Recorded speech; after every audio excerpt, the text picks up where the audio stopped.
ನಾವು ಮನೆ ಕಟ್ಟಕ್ಕೆ ಸ್ಟಾರ್ಟ್ ಮಾಡಿದಾಗ ನಮಗೆ ಕೆಲಸ ಕೊಡ್ಬೇಕಂತೇಳಿ ಒಪ್ಕೊಂಡು ಕೆಲಸ ಮಾಡಿ ತುಂಬ ಚೆನ್ನಾಗಿ ಮಾಡ್ತಾಯಿದ್ರು ಸರ್. ನಮಗಂತೂ ಭಾಳ ಅನ್ಯಾಯ ಆಗೋಗ್ಬಿಟ್ಟಿದೆ. ಅವ್ರಿಗೆ ಭಾರಿ ಶಿಕ್ಷೆ ಕೊಡ್ಬೇಕು ಸರ್. ಅವ್ರಿಗೆ ಮಾಡಿದಂಥವ್ರಿಗೆ ಅದೇ ಏನು ಹುಷಾರಿಲ್ಲ ಅಂತ ಕರೆದ್ರಂತೆ ರಾತ್ರಿ 11 ಗಂಟೆ ಟೈಮಲ್ಲಿ. ಆವಾಗ ಅವ್ರು ಹೋಗಿದ್ದಾರೆ. ಅವನು ಯಾರನ್ನು ಹುಷಾರಿಲ್ಲ ಅಂದರೆ ಸ್ಪಂದಿಸ್ತೇನೆ. ಇದಕ್ಕೆ ಮುಂಚೆನೂ 2-3 ಸಲ ಹಾಸನ ಆಸ್ಪತ್ರೆಗೆಲ್ಲ ಬೇರೆಯವ್ರನ್ನೆಲ್ಲ ಕರ್ಕೊಂಡ್ಬಂದು ಹೋಗಿದ್ದಾನೆ. ಹಂಗಾಗ್ಬಿಟ್ಟು ನಂಬ್ಕೊಂಡು ಹುಷಾರಿಲ್ಲ ಅಂತ ಹೋಗಿದ್ದಾನೆ. ಅವರು ಈ ರೀತಿ ಮಾಡಿಬಿಟ್ಟಿದ್ದಾರೆ. ಯಾರು ಅವರೇ ಮಾಡಿದ್ರು. ನಮ್ಮ ಎಷ್ಟು ಮಾಡಿದ್ರು ನಮಗೆ ಮಾಡಿದ್ರು ನಾವು ಮಾಡಿದಾಗ ನಾವು ಇಷ್ಟೊಂದಾಗ ಏನಕ್ಕೆ ಹೋಗ್ತೇವೆ ಬಿಡಪ್ಪ ಬೆಳಿಗ್ಗೆ ಹೋಗಂತ ಹೇಳಿದ್ವಿ. ಫೋನಲ್ಲಿ ನಾವು ಇತ್ತ ನಮ್ಮ ಫ್ರೆಂಡ್ ಮನೇಲಿ ಕೂತ್ಕೊಂಡಿದ್ವಿ. ಅಲ್ಲಿ ಬಂದರು, ಅಣ್ಣ ಹಿಂಗೆ ಅಂದರು. ಬಿಡಪ್ಪ ಬೆಳಿಗ್ಗೆ ಹೋಗಿ ನೋಡ್ಕೊಳ್ಳಿ ಅಂತ ಅಂದ್ರೂ ಅವರು ಸ್ಪಂದಿಸಕ್ಕೆ ಹೋಗ್ಬಿಟ್ರು. ಮೋಸ್ಟ್ಲಿ ಎಡವಟ್ಟು ಮಾಡಿಬಿಟ್ರು. ಈಗ ಒಂದು 2-3 ತಿಂಗಳಿದ್ದು ಅನಿಸುತ್ತೆ.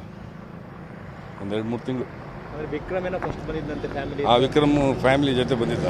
ಅವನ ಹೆಂಡತಿ, ಒಂದು ಸಣ್ಣ ಪಾಪು, ಅವನು. ಆಮೇಲೆ ಏನೋ ಊರಲ್ಲಿ ಫಂಕ್ಷನ್ ಇದೆ, ಒಂದು 15 ದಿವಸ ರಜೆ ಹೋಗಿ ಬರ್ತೀನಿ ಅಂತ ಹೋದ.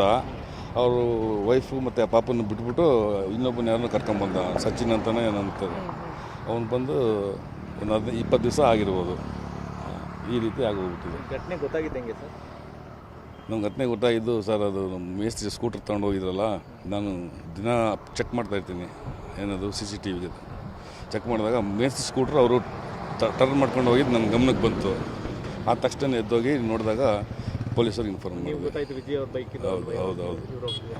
ಆ ತಕ್ಷಣ ಪೊಲೀಸ್ ಸ್ಟೇಷನ್ಗೆ ಹೋಗಿ ಇದು ಮಾಡಿ ರಿಪೋರ್ಟ್ ಮಾಡಿ. ಅವ್ರು ಏನು ಸರ್, ಇದನ್ನೇ ಏನಂತ ಹೇಳೋಕ್ಕಾಗುತ್ತೆ ಸರ್. ಭಾಳ ಅನ್ಯಾಯ ಆಗಿದೆ. ಅವ್ರ ಫ್ಯಾಮಿಲಿಗೆ ದೇವರು ಒಳ್ಳೇದು ಮಾಡಬೇಕು, ಅಷ್ಟು ಕೇಳ್ಕೋಬೋದು. ಮೋಸ್ಟ್ಲಿ ಗೋಲ್ಡೇ ಇರ್ಬೇಕು ಸರ್. ಒಂದು ಕಳ್ಳಲ್ಲಿ ಚೈನ್ ಇತ್ತಂತೆ, ಉಂಗುರ ಒಂದು 2-3 ಉಂಗುರ ಇತ್ತಂತೆ. ಮೋಸ್ಟ್ಲಿ ಅದಕ್ಕೆ ಮಾಡಿದ್ದಾರೆ. ಅವರು ಪ್ಲ್ಯಾನ್ ಮಾಡಿದ್ದಾರೆ.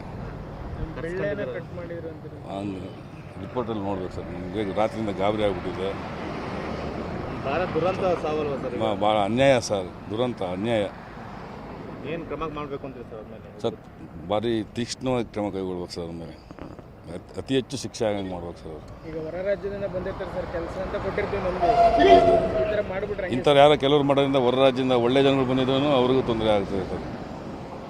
ಒಳ್ಳೆ ಕಠಿಣ ಶಿಕ್ಷೆ ಕೊಡಿಸ್ಬೇಕು ಸರ್ ಅವ್ರಿಗೆ. ವಿಜಯ್ ಅವ್ರು ಹೆಂಗೆ ಸರ್? ತುಂಬ ಒಳ್ಳೆ ಮನುಷ್ಯ ಸರ್, ಕೆಲಸ ಮಾಡ್ತಾರೆ, ತುಂಬ ಒಳ್ಳೆ ಕೆಲಸ. ಅವರು ಅರಸೀಕೆರೆ, ತಿಪ್ಟೂರು 2 ಕಡೆಯೂ ಒಳ್ಳೆ ಮೇಸ್ತ್ರಿ ಇದ್ದಾರೆ. ಈ ಅರಸೀಕೆರೆಯಲ್ಲಿ ಇತ್ತೀಚೆಗೆ ಬರ್ತಾ ಇದ್ದಾರೆ.